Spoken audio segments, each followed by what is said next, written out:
What it do, what it do, what it do, man. We are back live and in full effect, man. Apologies. That was awkward. Yeah. But you know what? You know what we're not going to do? We're not going to stress success. Real talk, man. It's not the ethos, it's not the brand, it's not the idea, man. We're not stressing. Exactly, man. Why is that, P? Because this is the Don't Stress Success podcast, man. You already know what it is. I am PThePolitician, baby. And who are you? I am Daniel J. Scott. Okay. I'm just trying to invite people to the podcast. The thing is, right, the first intro we had was so on fire. Oh, man, it was. What can you do? Yeah, that's what it is. We ain't about to stress it, though. But I got to tell y'all the story, man, while we're here. So, you know, for those who've been kind of following my movement, I do a lot of broadcasting stuff. And yesterday I was broadcasting, and Facebook shut me down, like suspended my account in the middle of a broadcast. And I had to then go through all these verifications. Like, they sent me this thing to where I had to, they sent me like a list of all my like 10 different Facebook friends. Mm-hmm. And they made me choose the 5 that I had a recent conversation with. You know what I'm saying? Like, they totally like made me go through this rigorous verification shit. You know what I'm saying? Like, who's this and who's this? Right. So that shit was weird. So I don't know if that had something to do with why we lost sound. I don't know, but I feel sorry for Mark Zuckerberg right now, man, because I know he's really, really going through it with Congress, man. Mark Zuckerberg is really going through it, man. Yeah, man, straight up, man. So shout out to everybody that's tuned in, man. We really appreciate y'all rocking with us. Test 1, test 2. 100%. Hold on. And we appreciate your patience also. Yeah. I know you guys started to roast us in the comments before we backed out the other one. Like, I read one, I think it was Eddie Scott. He was like, I love silent podcasts. Hope everybody knows sign language. That goddamn guy. Yo, shouts out to Patrick Regan, man. Chris Drain is in the building. I see you. Justin Squints is in the building, man. Hey, listen, man. Shout out everybody tuned in, man. So, everybody. Yo, let's go ahead and get into it, man. How was your week, brother? Pretty good, man. Pretty good. I made a conscious decision with the baby on the way. I don't want to be out of this moment. You know what I mean? I don't want to, in a few years' time, think I didn't really get to really experience, the pregnancy, the scans, and going out and buying things and just the whole process. So, like, I consciously made the decision that, like, with the online stuff, that I'm not going to be run and gun and full. I'll do my little videos, I'll do my statuses, and I'll do my blog posts here and there. But I'm not sweating that until, because I know I've got the ability, because I've done it so many times, just to switch on, build a funnel, set up a landing page, which, by the way, we're going to be teaching you later on in the episode how to do. I can just do that at the drop of a hat. So I really want to experience life right now. Man, salute to you, brother, man. Salute, man. I have 5 kids. You know, I'm always talking about my kids. I love my babies, man. My youngest is 6. My oldest is 17. And to watch you go through this experience for the first time, as a friend, man, I just got to say, man, it's going to be the greatest thing that you've ever experienced. And not only that, the mere fact that you're looking at it the way that you're looking at it, like, I want to be a part of the experience, because I got partners of mine who got baby mamas, you know what I'm saying? And they are no way in shape, form, or fashion involved in the process, because they smashed and dashed, you know what I'm saying? Yeah. And now the woman's pregnant and you don't even like her ass, you know what I'm saying? So it's just great to see you enjoying what it was meant to be from the start, you know what I mean? So salute to you, man. I see this as just the perfect chance to create a phenomenal fucking human being. Yeah. That's my plan, man. Mindset from early, fitness from early. Like, I really want to be switched on. I don't want to be the kind of, I want it to improve me as a person, because I want to, it'll have me switched on all the time. I just want to pay attention to the behaviors, and when I see behaviors that ain't good, I'm gonna, like, right, how am I gonna fix this? And I think it's just gonna help me just raising a child from birth, and being there every day. And really, like, I'm a coach, you know, and this is the perfect opportunity. This isn't having to deal with someone's bad habits that they build up over the years, or the you know, the paradigms that they've been taught. This is from scratch molding. I'm just excited, man. I'm really excited. Sounds like a science project. But I'm gonna throw in my little 2 cents, right? I'm the type of friend, I'm gonna just throw it out there and let you ponder on it. I'm not gonna beat you over the head. But I get it. My first child, I'm like, you know, the same attitude. But then 4 more children later, what I learned, the biggest thing that I learned with kids is that you can shape them, you can mold them, but you can't make them be who you want them to be. Yeah, and 100%. that's one of the things that it took me a couple of kids to struggle with, to realize, because I had to figure out that they're human beings, and I have to allow for them to fuck up in some of the same manners that I fucked up, right? And oh yeah, the curse jar is gone. Fuck that, man. I couldn't do that shit, man. Fuck that, man. The curse jar is gone. But But the biggest lesson that I've learned as a parent is to allow room for my children to be the individuals that they were, honestly, before they were created. You know, like Jay-Z said a line, he said, "You was who you was before you got here." And so I can't really impede that process. I've just got to do my best as a parent. And I found myself early on, being a father, getting upset when my kids weren't being quote unquote perfect. You know what I mean? And so I'm at the 5th child right now. She's 6. And I'm learning that with her, all right, let her mess up, man. I ain't got to be such a hard ass. Versus my oldest son and my oldest daughter. My son is 15, my daughter's 17. Like, they really wore the brunt of my wrath on the quest of trying to make sure that I had a perfect child. You know what I'm saying? Whereas the younger ones, daddy done kind of relaxed. Like, my oldest daughter and my son, they're always laughing. They're like, "What? You let Naya do what? If that was me when I was her age," you know what I'm saying? But it's a process, man, and you really learn that, you know. So I just wanted to throw that out at you, something to think about. You know what I mean? Yeah, no doubt, man. That sounds like how it would be. You know what I mean? I got no qualms with that. I think just what's important for me is just the belief, and I don't want to give them any negative paradigms, because they're going to make their own decisions. They're going to, like, I might be, you know, trying to get them into certain things, and I'd never want them to be unhappy and do something because they felt like but like, my idea is not a specific, right, do this, just like, here's the tools to do whatever you want to do. Right. You know what I mean? That's more what I'm going for. Yeah, so you're going to be fine, man. You already got the proper mindset, you know? So many people jump into parenting and they ain't even got their own mind right. You know what I mean? So you already a million leagues beyond. You're going to be fine, man. Salute to you. So shouts out to everybody tuned in, man. I see Jay Bird Bezel in the building, Jory Nesbitt, Alton Jones. Shouts out to Brandon Kyle McCumber, man. Where you at, B? Where you at? It's lit. Alton Jones in the building, man. Rodney Strong is in the building. Speaking of Rodney Strong, man, I went out to Mississippi last week. This shirt that you see behind me, right there. Wait, right there. It's the mirror and the camera.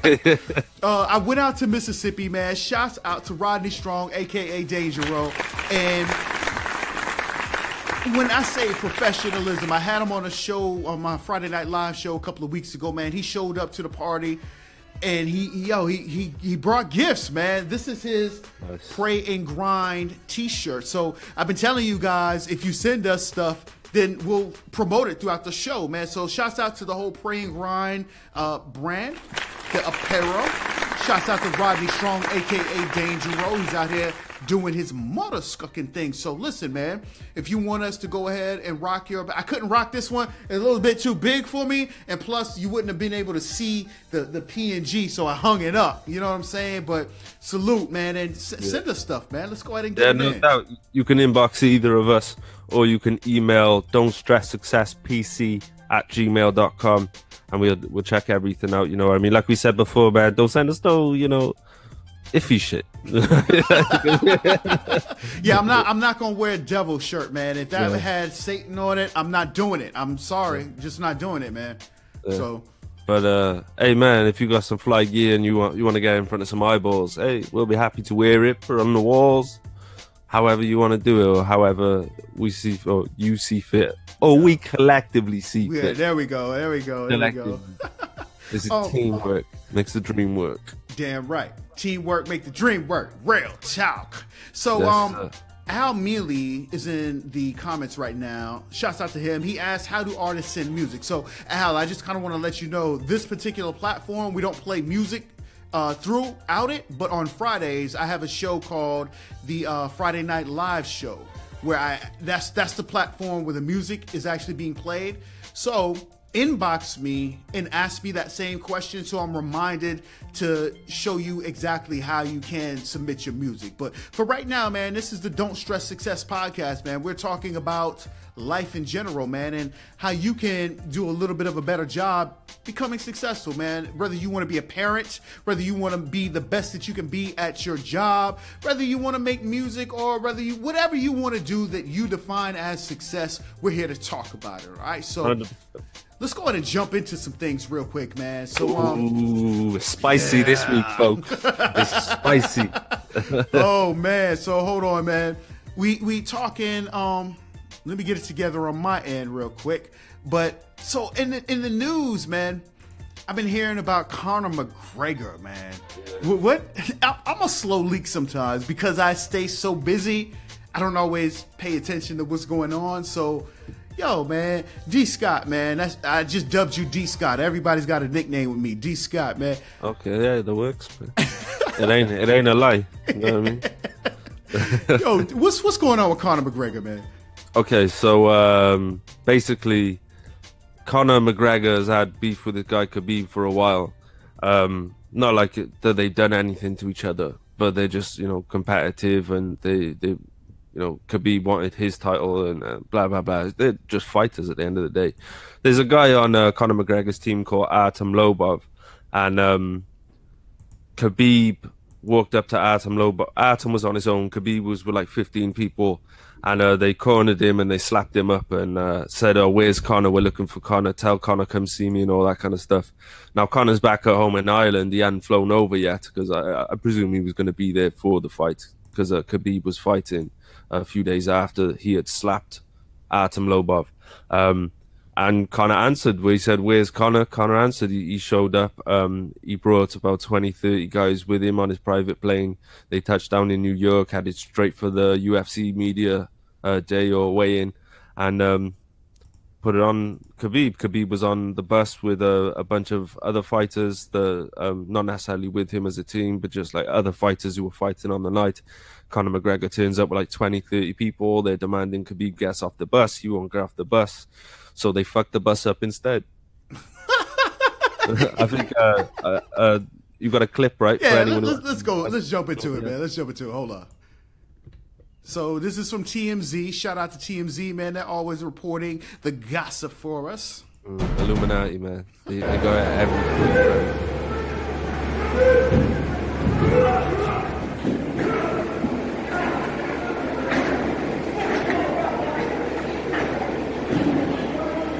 Oh shit! Yo! Oh shit! Yes! Yes!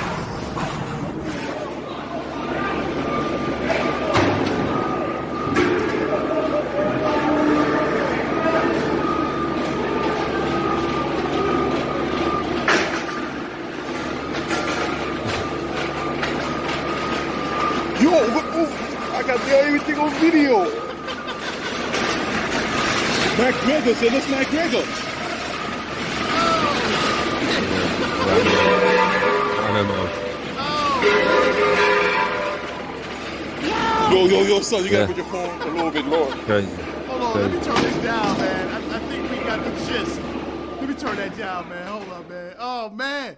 Hold up, there's more. Hold on. I'm messing up, man. There's more. Yeah, it's just little scuffles and stuff. That was the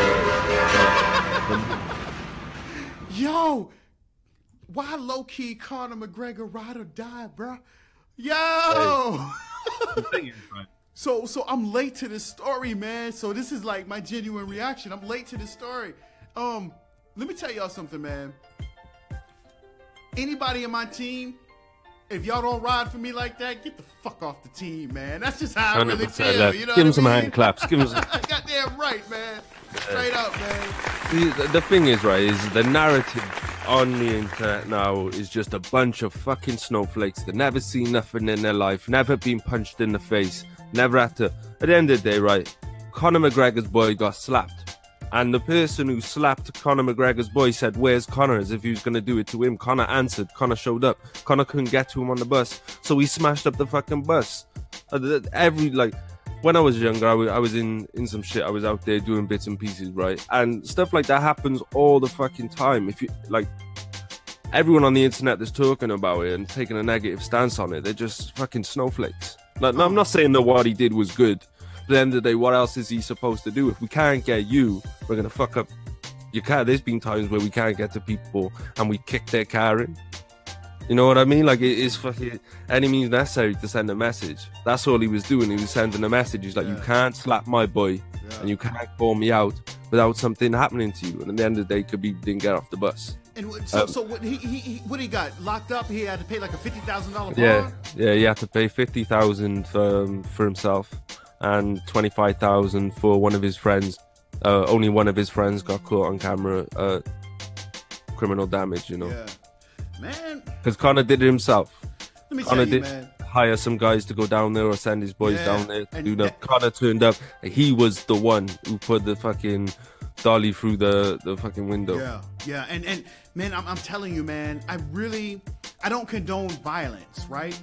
And I can only so kind of bringing it back to the Don't Stress Success podcast, right? When you're at that level of a Conor McGregor, because I deal with things on this level that I'm at right now with trolls. You know, you'll have people that will do and say shit to you just to be provocative, just to really try to fuck with you. You know what I'm saying? So imagine being on Conor McGregor's level.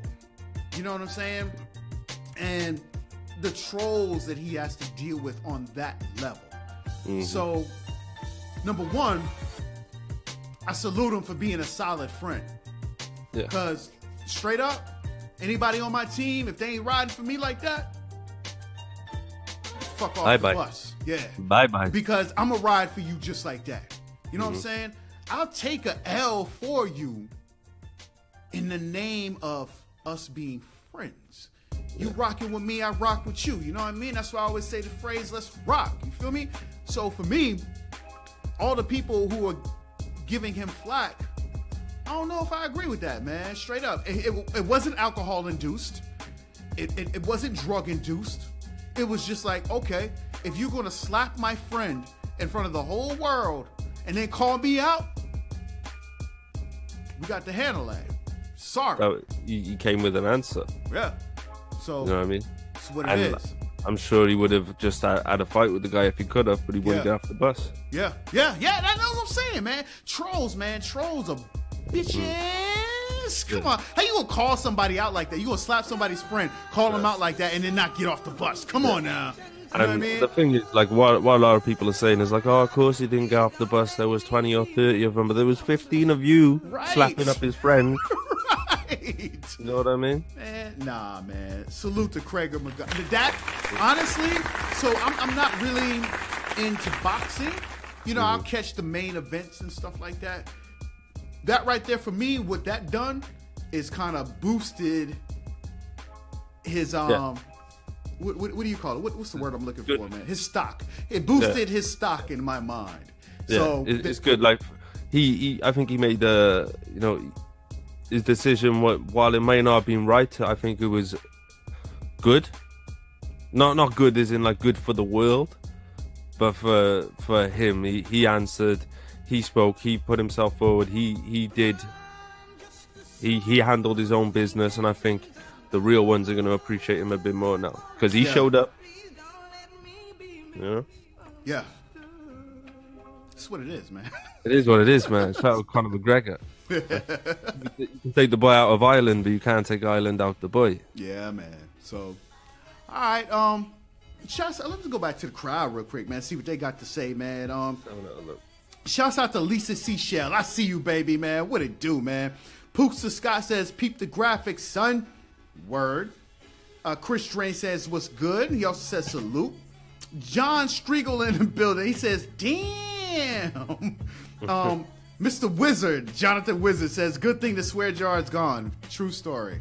Yeah. It didn't survive. I took the swear jar and I broke it. I smashed that motherfucker, took the money out and went and bought a drink. How about that? Fuck censorship. No, I'm playing, man. I actually took that money and invested in some things that need to happen for this podcast and some other things that need to happen in general. You know what I mean? Like, so I got rid of the swear jar, but I'm still saving money. You know what I mean? To invest into other things, man. And, that's what we're all about with the Don't Stress Success podcast, man. Just kind of talking about some of the things that have been successful for myself and things that have been successful for you, DJ Scott. That's it. That's it right there, DJ Scott. That's it. Gerald Roman in the building, man. Salute to him, man. Shouts out to Gerald Roman and his wife Paulette, man. Salute. Oh, Skeptical in the building, man. What's good with you, baby? Justin Squint says, bullies get bullied. Yeah, Indeed. shout out Justin, man. Yeah, man. For real, Good. for real. Jonathan Wizard says, I want to see Pete throw the dolly through the bus window. Yeah. Let's do it. Hey, man. Come on, man. Yeah, I might go out and get into some beef. Beef. I'm going to get into some beef and call P out here, and we're going to... Man, fuck it, man. I got to fly to the UK, man. Straight up, man. For all you trolls out there, test me if you want to test me. You know you're not fucked with, huh? Murder! Yeah, man. Shouts out to Rashid Robinson, man. Matthias All Bars, Tina Hightower, Terrence McNeil in the building, man. Listen, we having fun, man. One thing we not going to do is stress success. Real talk, man. And salute once again, man. I'm throughout the podcast, I am going to be mentioning my man, Rodney Strong, a.k.a. Dangero. He's got the Pray and Grind apparel in the background. So listen, man. Guys and ladies, if you have a brand that you want us to pump for you, send us the apparel. Send us whatever it is. We'll put it on the show. And that's what it do, man. Bow. Good now. Good now. Good now. That's what it is, man. So, what else is happening in the world today, man? What we got? Terrorism. Oh, man. Hearing a whole heap about terrorism. Yeah, man. Hold on. So, I've got a bunch of buttons in the background, man. So, my apologies, y'all. Let me get it together on my end. Boom. So, let's talk about terrorism. I'm going to throw it your way, DJ Scott. Okay, so I guess really the underlying question underneath all of it is what is terrorism? Because we're seeing a lot of similar incidents that are going on in the world. That some are being called terrorism, some are being called, they got mental problems, or they've got this issue, or this happened in their past. As opposed to if it's someone who's a Muslim, it's automatically terrorism. But if it's someone who's not, then it was just a troubled youth or something. You know what I mean? Yeah. I see where you're going with it, man. So in the States, man, the most recent thing, man, believe it or not, man, YouTube got shut the fuck up. Yeah. What? So I want to jump into that, but I love where you're going with this topic, man. Who is defined as a terrorist, and why are some people defined as terrorists, whereas other people do similar acts and they're not defined as terrorists? You know what I mean?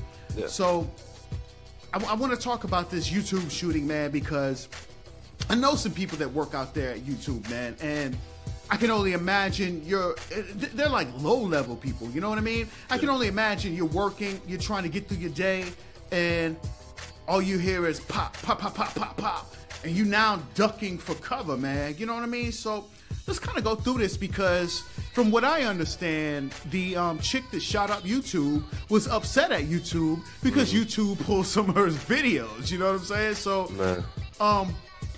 her name... She scares me to look at. Yeah, she is. She's look at that face. Yeah. look at that fucking spandex. Hold on, they can't see what you're seeing right now, man. Oh, but oh, I tell you what, man. Let's just do it like this. Maybe man. that's lucky for them. I'm gonna jump into it, man. I'm gonna jump into it, man. So you say that face. Face. God, look at that. How has she got a small chin and a large chin at the same time? That's what I want to know. Stop it, man. Let's see, who was she? Who was the YouTube shooter? Let's see.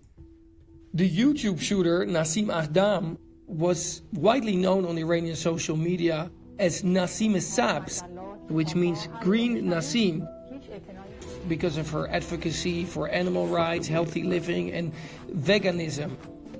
Her specific style of videos made her relatively famous among Iran's growing YouTube and Instagram influencers. For instance, one showing a rabbit, where she explains the differences between vegetarianism and being vegan.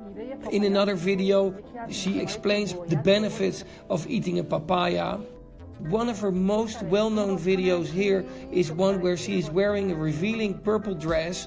Don't believe what you see is a message appearing in the video screen. I'm being discriminated and filtered on YouTube, and I'm not the only one. And if you go and check my videos, you see that my new videos hardly get views. She also criticizes YouTube and makes a physical protest a year ago by going on the streets, posting what claims to be a picture of herself, holding up a sign saying YouTube dictatorship. And then there is a video that gives more insight, if you will, in the life of Mrs. Aghdam.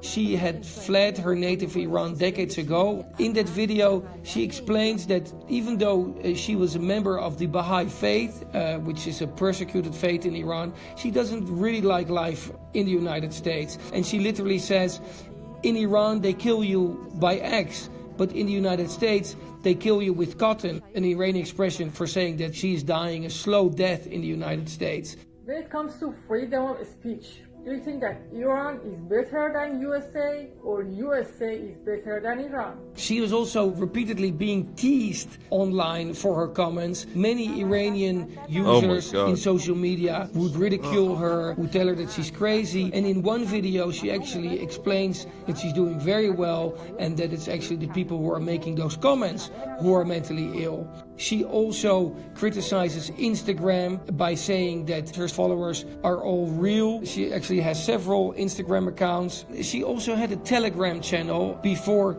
she attacked the YouTube office and subsequently killed herself. One of her last posts there is a childhood photo of herself posing between flowers with one flower stuck in her hair. Man. That's so sad. Like, let me bounce back here, man. Like, I look at that picture right there, man. What happened to that innocent looking child that made her feel that she needed to go shoot up YouTube because, and we don't know this as fact, so all they can piece together is she was pissed off at YouTube and she went and shot the motherfucker up because she didn't know nobody there. She just shot innocent people. So what would make this innocent child feel and grow into this person that we now call the YouTube shooter? You know what I mean? I feel like what's happened is she's fallen into extremist narratives. Not extremist necessarily in the sense of like extremist Islamic type of terrorism. I just mean extremist isn't like there's nothing wrong with being a vegan. There's nothing wrong with being LGBT. There's nothing wrong. Whatever anyone wants to do, that's fine. It's just when people, no matter what subject it is, when people get too extreme, they lose something in their head. You know what I mean? Like all these people who are committing terrorism or terrorist acts, they are all mentally ill. Like that's a fact.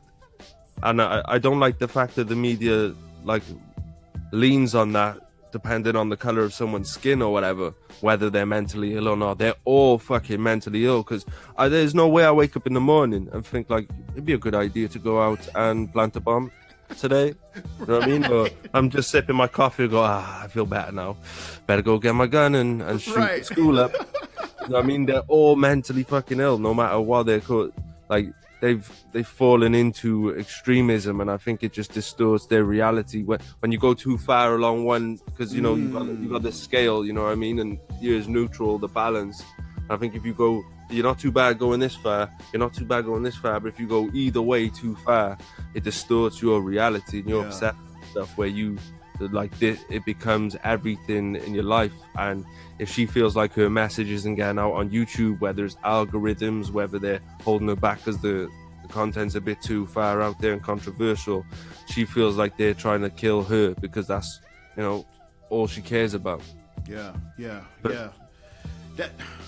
And so that's one of the reasons, like this is an example of one of the reasons that we decided to do the Don't Stress Success podcast, because at the end of the day, man, you should never, like how you said, there's spectrums, you know what I'm saying? You can go to the left, you can go to the right, but you should never be in a position to where you're trying to achieve success at such a cost to where you're willing to take not only your life, but the lives of others. You know what I mean? Like, it's not that serious, man. It's really not, man. And so, yeah, man, I'm that's why we talk about these things, man, just to put it out there. And yeah, man, I mean, if she really felt like her message was getting killed, therefore it was killing her, there are other ways outside of YouTube to get your message out. You know what I mean? Man. And I feel like when you were reading a little bit of information about her, you said about how she was saying about how oppressive YouTube and stuff is, and it's kind of like me going on Facebook to say everyone on Facebook is a sheep. Well, what the fuck am I doing on Facebook then? Right. You know what I mean? Right. And I know these platforms are essential for our growth of our brands and whatever, but human being and real life first, man. If you ain't right, get your fucking ass off of Facebook. That's why people, like a lot of people out here, are ruining their brands and getting so frustrated. The people who are complaining, the people who are talking about fuck everyone this, fuck everyone that, or fuck this, blah blah blah. Thank God I ain't got a swear jar. But you know what I mean? Like, fuck off Facebook, fuck off Instagram, fuck off Twitter, fuck off them all. You're not right. You know what I mean? And go get right. Go get your self-esteem, get who you are down packed. So when you come online, these comments ain't affecting you.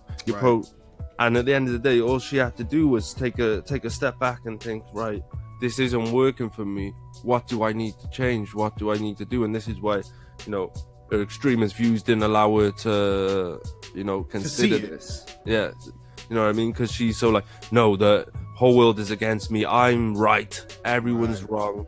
Right. I need to get this message across my YouTube video. And I think it was Paulette in the comment section. We got quite a few comments on this one real quick. Oh no, it wasn't Paulette, it was Gerald. Yeah. Said when a person feels like there's no change in the world, sometimes violence is the only answer to get a message across, and that's last resort. You know what I mean? But I think that's what's pushing these people to it, is they're not finding and I know that a lot of the argument is like, oh, we need to, you know, take a bigger focus on mental health, and we need to be there for people and stuff. But and I agree, we do need to talk about this more, and we do need to notice the signs in people and find a way to prevent this from happening. But it's solo dolo, man. If someone's gonna do something, there's not really a lot we can. Once they made that decision and they're going for it, there's not a lot we can do. You know what I mean? I think that as people, we need to be responsible for ourselves first and foremost before we expect an intervention. Right.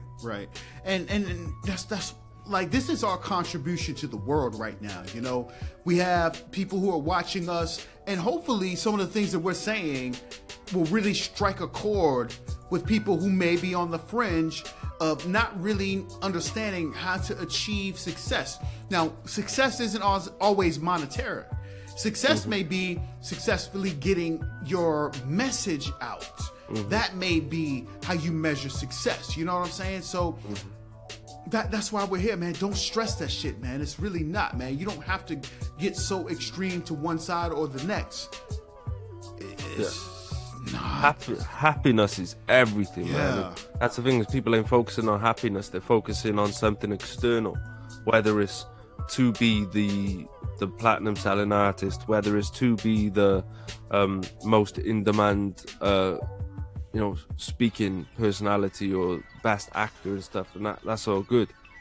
But like, we can tag back onto the Conor McGregor thing. He's got all that money, right? But he's still out here wilding and going crazy. I know we support that in that situation. Yeah, you go do that. You stood up for your friend and you've done.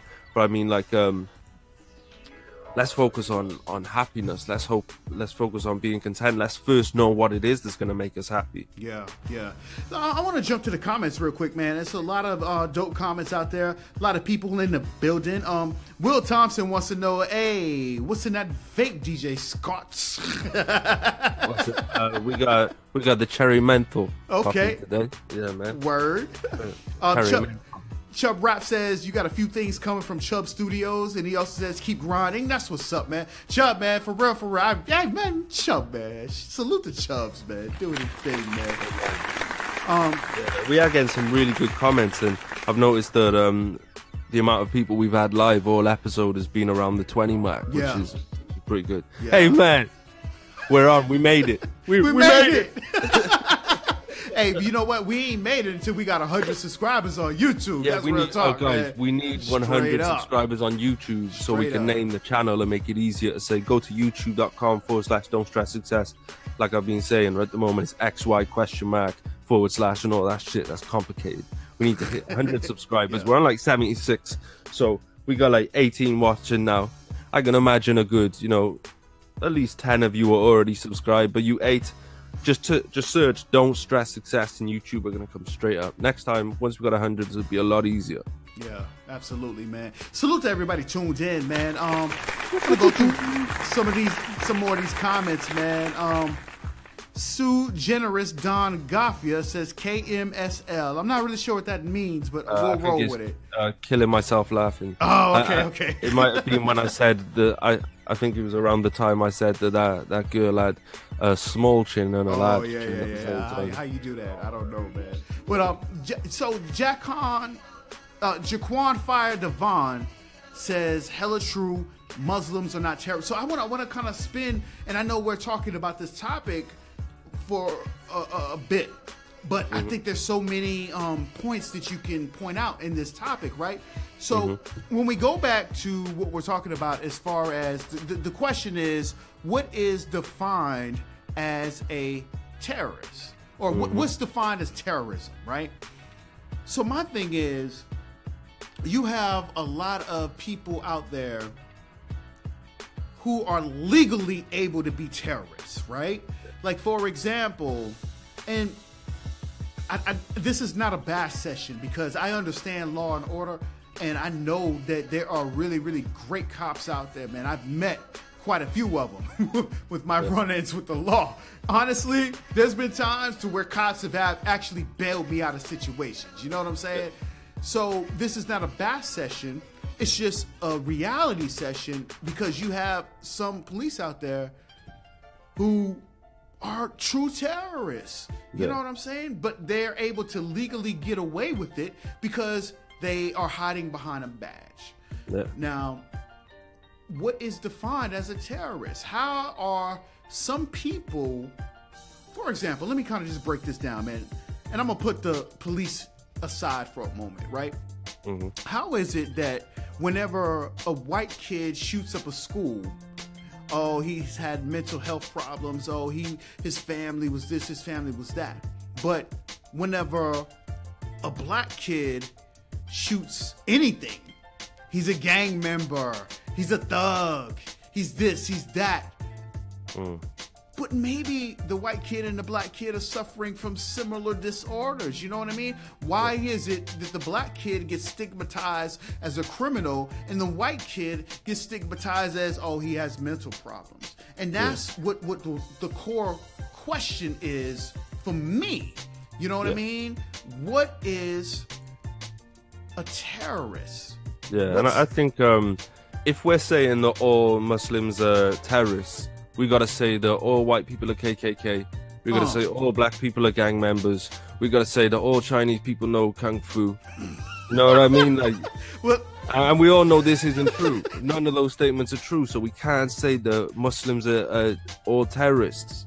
right. Because we got to say these other stereotypes. You know what I mean? It's bad eggs in everything. Terrorism is terrorism. If you're out there killing people, if you're out there intimidating people, letting off bombs, like one thing they're doing now, because it's a lot easier, they ain't got to build bombs, they ain't got to plant them. They're taking, it just happened in Munich, I think it was Munich, in Germany recently. I'm not sure on Munich, but I know it was in Germany. It might be in a smaller town. But they're getting trucks and they're plowing through crowds instead. Yeah. They're just waiting for big events and they're getting in a truck and they're plowing trucks through crowds. Crazy. World That's is terrorism. crazy, man. That's terrorism. Yeah, You know what I mean? exactly, man. The world is crazy, man. Shit. I don't even know, man. I don't even know. So much wild shit happening, man. You know what I'm saying? And like, we could do an entire show on terrorism alone and really break down the psyche of a person that wakes up and says, you know what? I'm gonna plant a bomb. I'm gonna blow this shit up today. You know what I mean? We were having a conversation one-off before we went on the podcast, and you were talking about Somalis. Now, like I was explaining to you, I'm not a naive dude, but I am an extremely naive American. And I say that because in the U.S., we're all just dumbass Americans. We never even take the time to analyze other cultures. We got Canada above us, Mexico below, and we still got all this bullshit going on trying to block Mexicans from coming in instead of trying to understand their culture, trying to understand where they're coming from. I feel like that's the fault of the American, right? Yeah. So when you were telling me about how you saved someone from getting raped, you were kind of talking about the stereotypical Somali culture. You know what I mean? So I would love, if you don't mind, sharing that story, man, on what happened. So basically on the weekends, I'm a bouncer. And last night I was bouncing a club and this girl was walking down. There was a Somali guy with her. And she turned to me and my partner on the door. And she said, can you, I don't want to walk with this guy. Can you help me out? But the way, because they were walking up together, I was like, oh no, are you serious or are you joking? I didn't know if she was just playing around. It was her friend. And she's like, oh no. I'm like, are you dead serious? Because what you're saying now is making this guy look crazy. Like, you're dead serious. You don't want to be working with him at all. Yeah, she's absolutely serious. Like, right, listen, you got to go. And he's like, no. She come in my car. This girl is drunk, bro. Like drunk, staggering, everything. He's like, no, I'm going to take her home. She come with me in my car. I'm like, no. He's like, no. And he showed me a badge, and I had a badge on my arm. Because you got to wear it for licensing. And I looked at his badge. I was like, that ain't the same badge as mine. I looked at it. I said, that's not a security badge. Why? He's like, I'm security like you. I'm going to take her home. It'll be safe. We'll take her home. I was like, listen, mate, fuck off. She don't want you to walk with her. No, she come with me. I went, fuck off, and pushed him away. She's not going with you. And I called her a taxi. Yeah, well, basically just the culture in Somalia is we're going to take what we want. Because it's like, it's a war zone. If you watch a documentary on Somalia, right, you're just going to see, not just going to see, you're going to see a lot of shit, but you're going to see like, say, 5-6-year-olds with AK-47s with fully grown man jobs. They're manning the toll on the road, you know what I mean? They're manning the road, they're doing the checks, 5-6-year-olds with AK-47s, you know what I mean? It's just different cultures everywhere. I kind of understand why there's this, there is a disconnect because cultures are so different. You know what I mean? I think we got to bear in mind where a lot of people are coming from. is completely different in different parts of the world. You know what I and- mean? But yeah, that was a crazy night, man. Yeah, that was a hell of a story you told me, man. That's crazy, man. I hope she makes better decisions next weekend. Yeah. You know what I'm saying? Well, Real talk. she turned out to be a racist, man. So I was shit. just like, oh, fuck off, get in a taxi and go. You know what I mean? She's like, I'm so glad to be back around, because she was talking to some people who were outside the club that I was working at. Yeah. And she's like, oh, I'm so happy to be around people who are my own color. Oh, I was like, what? I was like, nah, you can't be saying that shit. I said, here's the taxi. She's like, oh, I want to stay. I'm like, no, fuck off, you ain't coming in. Yeah. You know what I mean? God But damn. at the end of the day, I don't want to see that happen to no one. She was, without a doubt, without a doubt, was gonna get something was gonna happen to her if she got in that car. I'm glad, 100%, even And though you- she's racist. But You like, I'm might glad have. I raped. You might have saved the world from another terrorist. Because imagine her, she's already got this fucked up mind state about race, right? And then imagine her getting fucking gangbanged by a bunch of Somalis, right? Oh, and shit. Imagine where she might have been a few years down the road, really trying to do some shit. You know what I mean? Like, so, salute to you, man. That was just a dope ass story right there. Yeah. I think just as a man, any man, Yeah. whether I was a bouncer or if I was just someone who was partying outside the club, Yeah. like I understand that it's very it's a touchy subject, but we'll get into it anyway. There's a big media high on and I don't like the angle that a lot of, like, say, feminists and whatever come with, that all men are this. And I guess this is the theme of the episode, to stop tiring everybody with the same fucking thing just based on who they are and what they like and and blah blah blah. But we do need to pay attention, because women aren't lying when they say that they feel uncomfortable around men. Right. Not like, it's just how we are. Like if you see a girl you like, you're gonna not stare at her like that, but you're gonna be looking at her. You're gonna be looking for a chance to talk to her. Yeah, and that's she creepy might not want to it them. at all. Yeah, that's You know what very I mean? creepy to them. You know what I'm saying? So, I got 4 daughters, man. So, every chance I get, I'm trying to educate them on how creepy men can unintentionally be. But then you got the real creeps that are out there. You know what I'm saying? So, you got to be on point for that too. So, yeah, man. Salute to you for saving that young lady. Her racist ass. Fuck her. But salute That's you it, for man. saving I hated it by the end of it. I was like, oh, this tacky, trashy bitch. her. You know Should what I have mean? let I'm glad her ass get. No, I ain't I'm gonna say glad that. nothing happened to her just as a human being, but she get the fuck away from my club. Yeah. All That's day, the man. bitch. So, speaking of the club, man, that's a great segue. Let's talk about Cardi B. Oh shit. Fucking Cardi B, man. So, Cardi B is out here winning right now. You understand what I'm saying? And so I had the opportunity to listen to some of the music that she's put out, right? And I wanted to talk about Cardi B simply because she is winning. And I want to discuss and really break down the tactics that she's using, which honestly, I don't even really think that she realizes that she's doing it, or maybe she's that good to where she gives the appearance that she's not even realizing she's doing it. But in a sense, whether you love Cardi B or you hate her, you know about her. Yeah. And I want to take the moment to really break down what she has successfully done. So I believe that Cardi B is out here winning simply because people have seen her struggle. Like, they witnessed it right here on the phone. They witnessed it. You know what I'm saying? They saw her go from a stripper. They saw her rise. She had the show, I think, Hip Hop in Atlanta. I can't remember the show she was on. And now she's out here on the billboards. She was the #1 spot.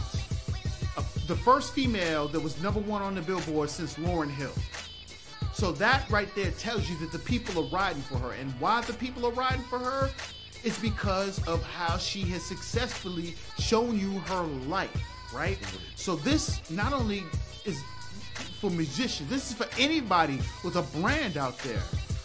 Where we are in 2018, I really feel that if you are not successful at showing people how the brand became, then people don't want to see it, man. We are living in the age of the internet.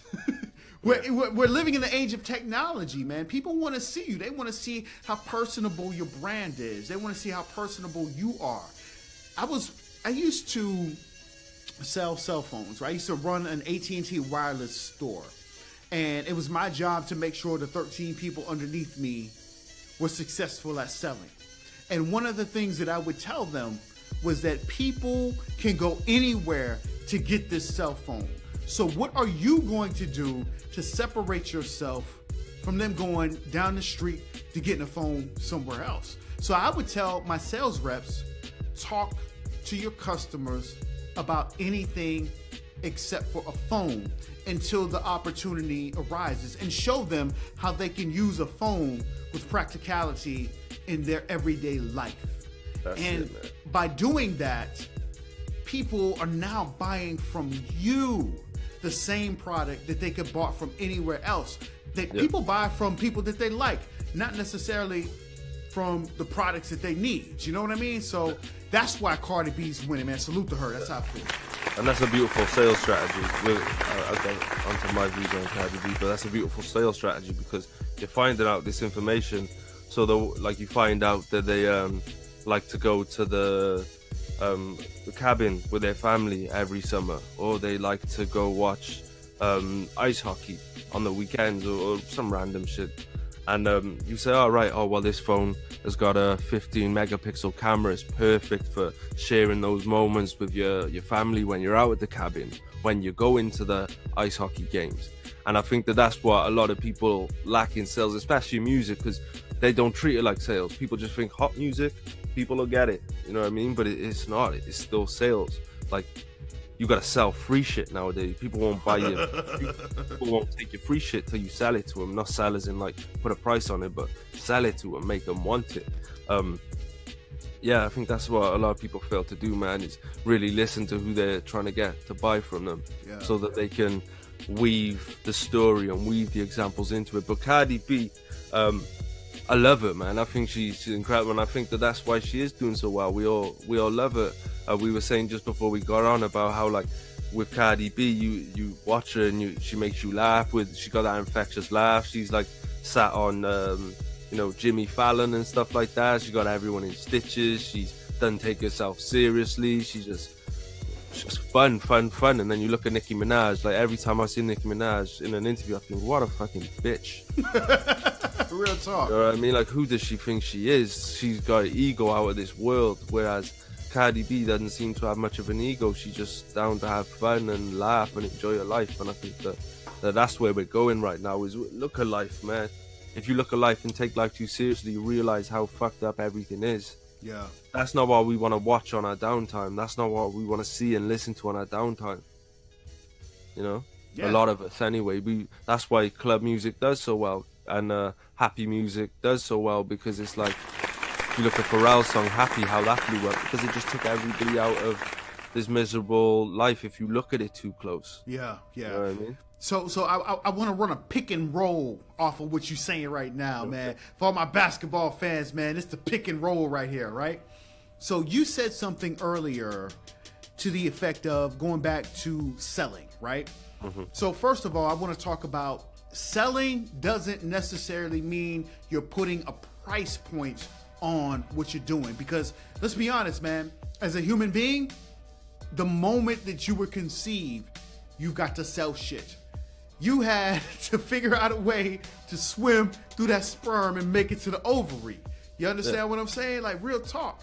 So selling is mandatory as a human being.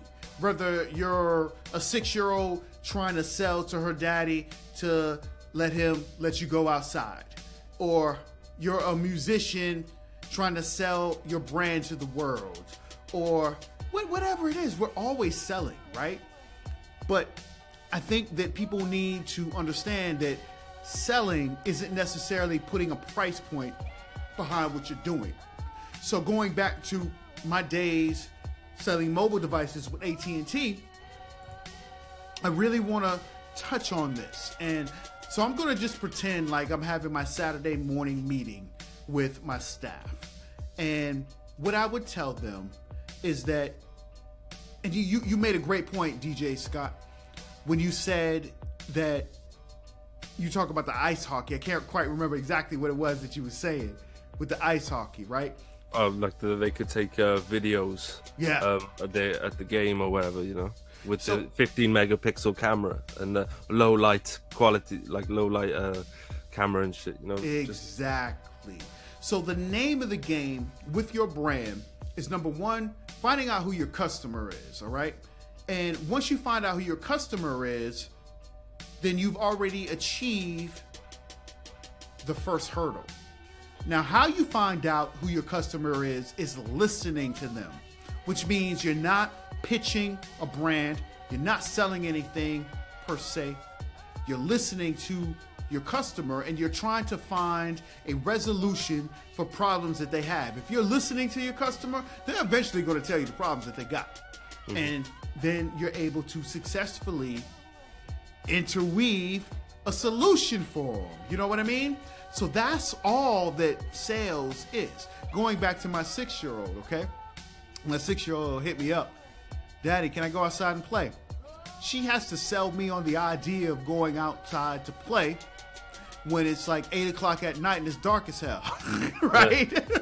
And then I have to return with a sales rebuttal and explain to her why she can't go outside and play.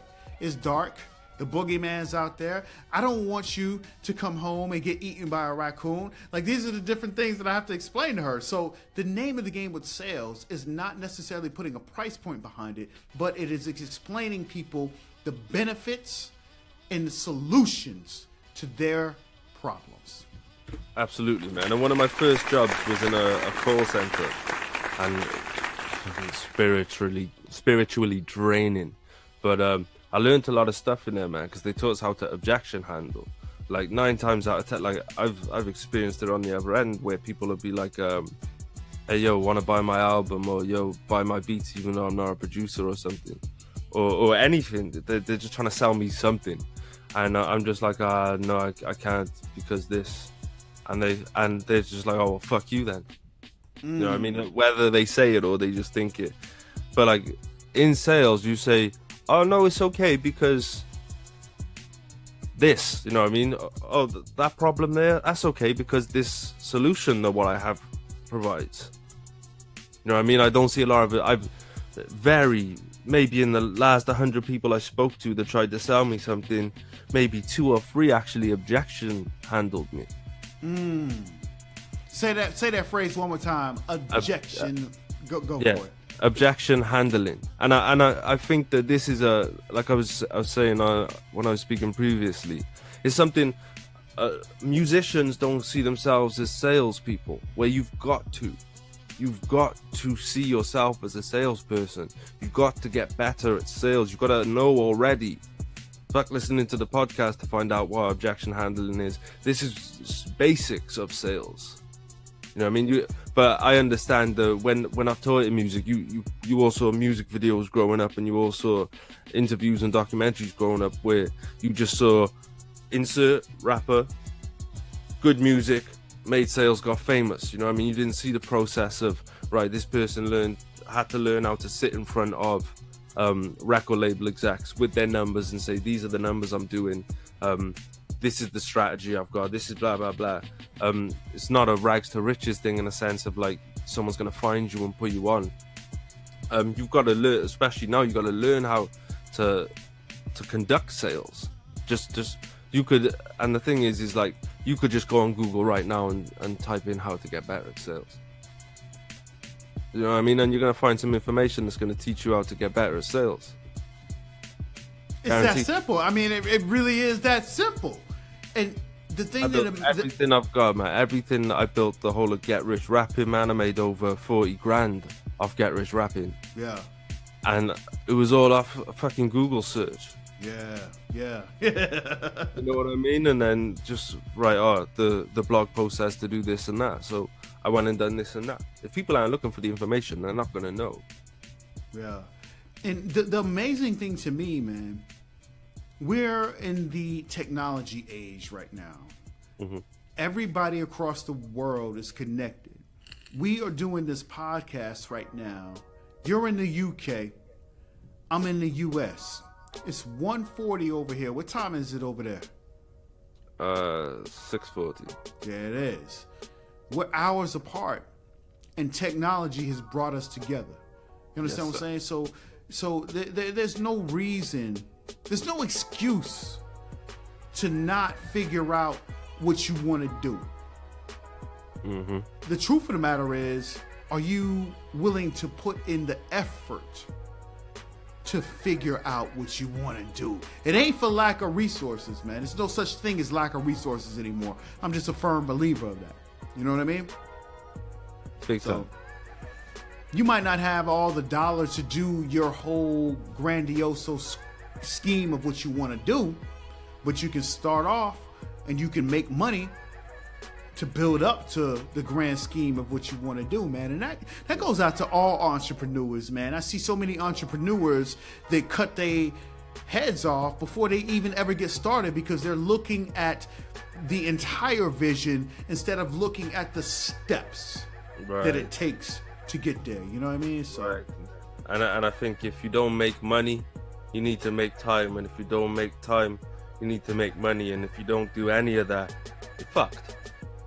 It ain't gonna happen. Like, you either gotta make time or you gotta make money. Yeah, one of the two, man. As human beings, man, that's what we are always chasing: time and money, man. Real talk, man.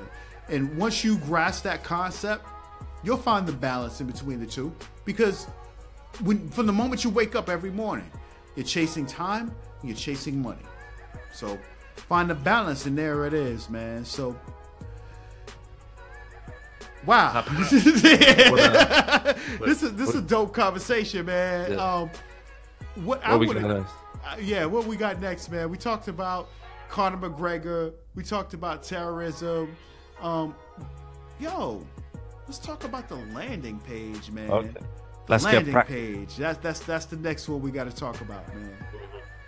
Right. So, guys, basically, a landing page is a web page that you set up, that you direct traffic to, whether it's through ads, whether it's through content, and you're directing traffic to this landing page, and this landing page is going to have a purpose, whether it's a landing page to sell a product or it's a landing page to get someone to sign up to your email list, right?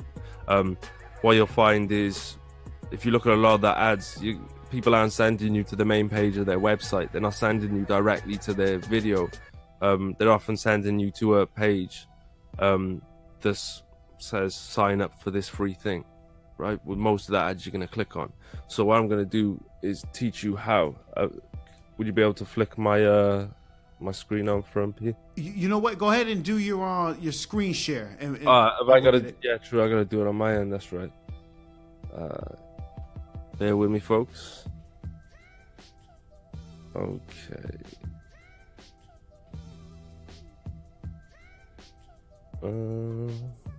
I tell you what, while you get it in, you got it. You got it. Okay, there it is.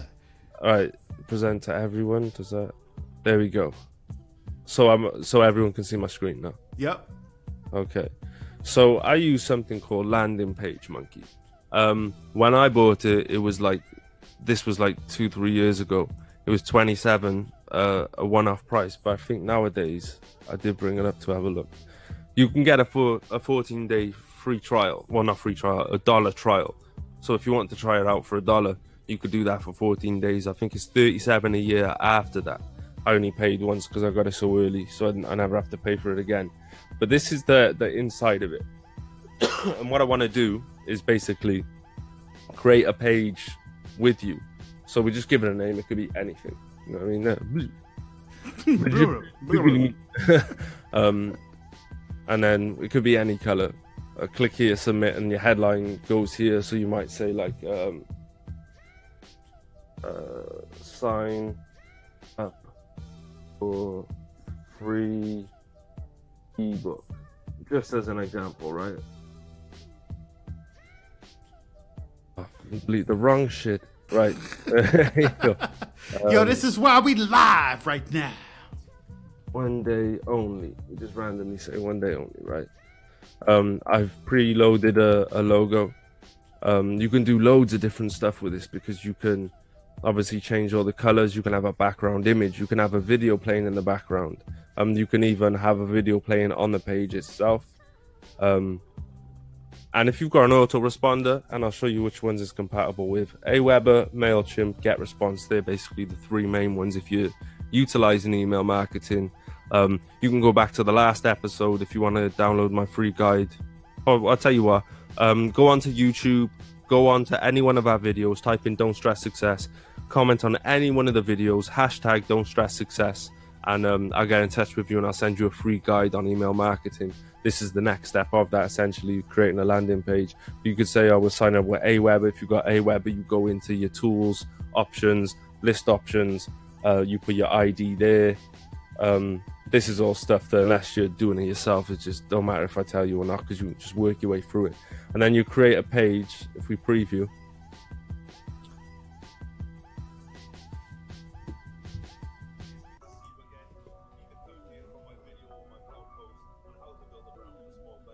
is this playing the noise to him? I can barely hear it. Let me turn the music down. All right, we good? Yeah, run it. All right.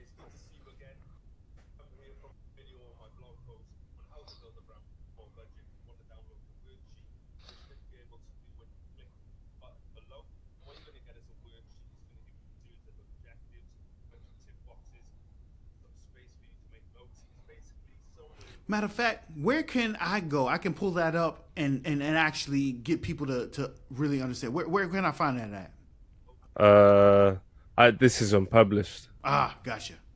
But it's no worries as long as they can see. So yeah, you create like this little page here, and you can just send traffic to that page, and people will click here if they want that free branding.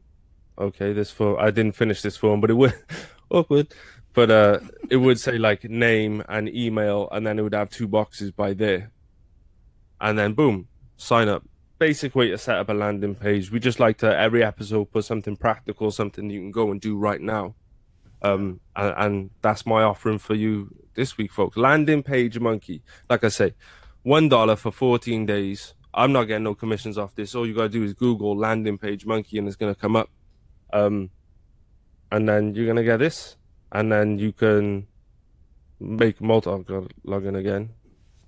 Yo, Damien in the crowd, man. Damien says, broski, you still have the stash from Miami. But he also said, Daniel Scott landing page monkey looking ass. Shouts out to, yo, go ahead. Yo, turn your screen share off, man. Let me get back into the conversation, man. No doubt. But yeah, guys, landing page monkey, just Google that. If you got Aweber, MailChimp, GetResponse, you can get into email marketing, man. You just run an ad. Just figure out a smart ad to run to this page that you're going to create with Landing Page Monkey. And you get a, as long as the page is on point and you're using the right words to trigger people to want to sign up. If you're offering something cool for them to get, you get a lot of new email subscribers, man. So I want to talk about the importance of a landing page, because like we just broke down the steps on how you could set one up. But the importance of it is this, going back to whichever brand you may have, man. If people don't have if you don't have a system set up, then how can you expect for people to really be a part of your brand? So a landing page, right? For example, you know what? Let's do it like this. So my name is PThePolitician. I'm the program director at CCG Network Radio, right? So if I want people to send me music, because I can't survive a radio station, like a radio station won't survive without the music. So the importance of having a landing page is this. If I don't have a system in place for people to send me music, then I'm out of business, to be honest with you.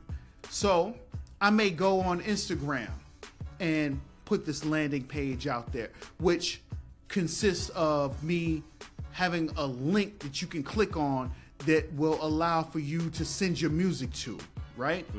And that's another topic. We'll get into.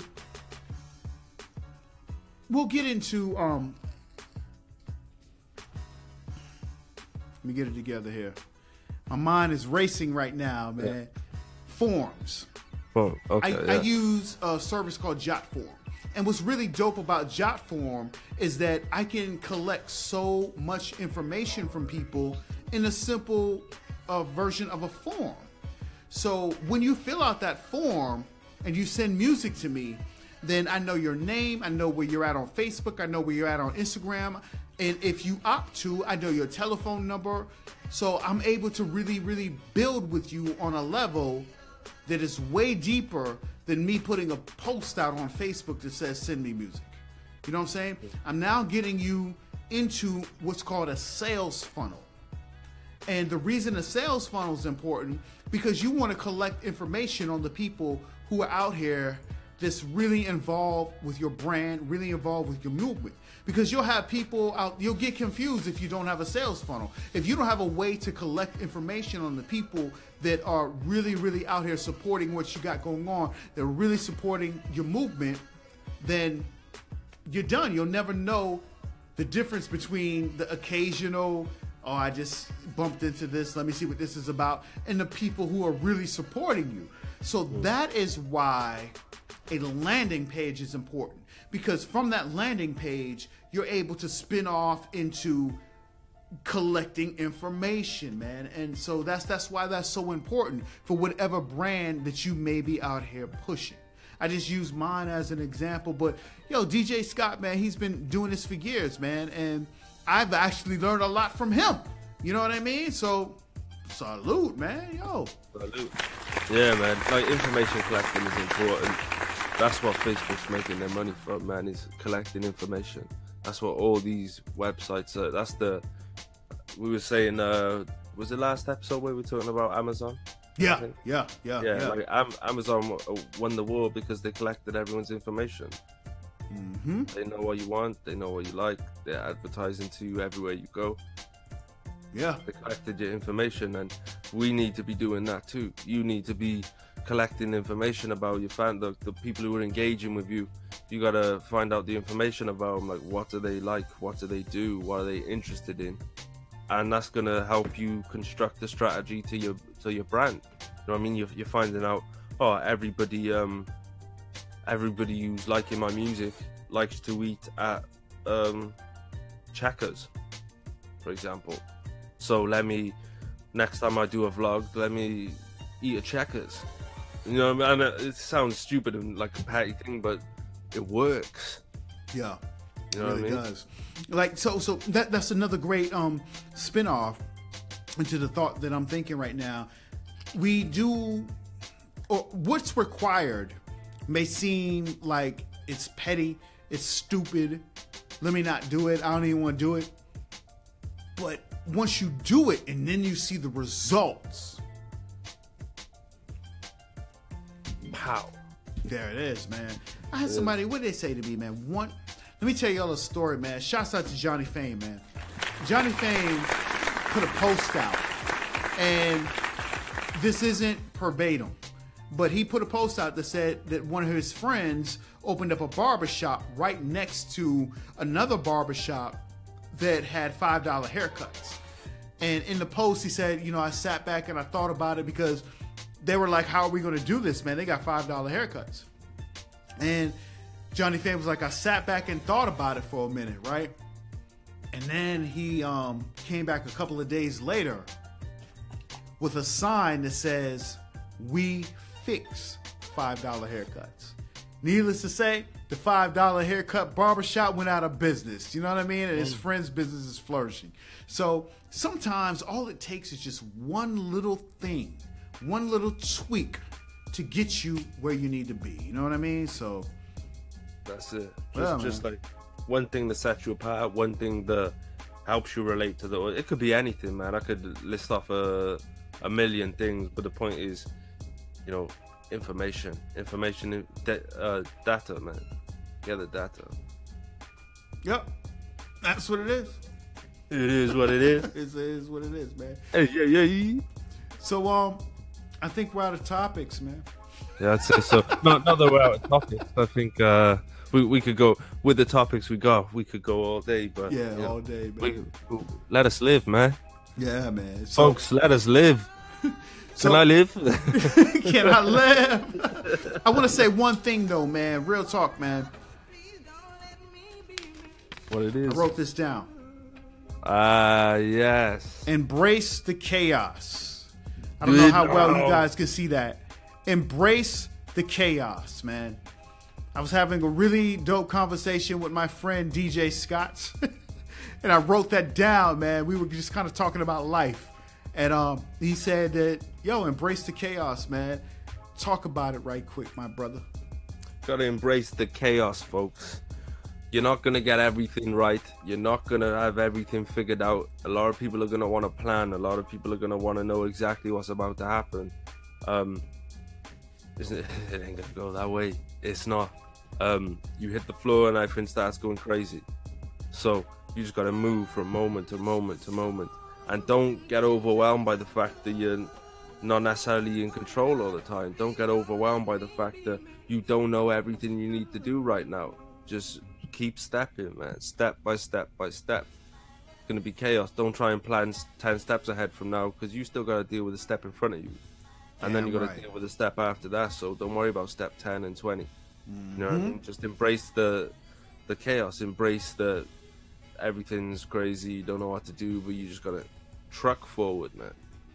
Truck forward. So, with that being said, I'm going to spit out a couple of shameless plugs. Nice. This conversation came in part because I have really been moving. And I was kind of telling DJ Scott how much I have been moving. And he just simply said, embrace the chaos. So, last week I was in Mississippi. Shouts out to Rodney Strong, a.k.a. Dangerous. He sent us apparel, the Praying Ron apparel. I appreciate that. So if you have something that you want us to promote for you, send us something, man. We got you, man. That's what it is.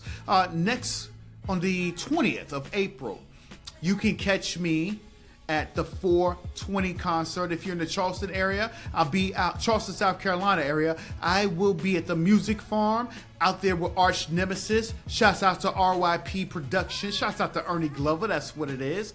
And on that Saturday, I will be out there broadcasting at Northwoods Mall with Mason Jar Music. Shouts out to them. You know what I mean? So I'm moving. That's why I have to embrace the chaos.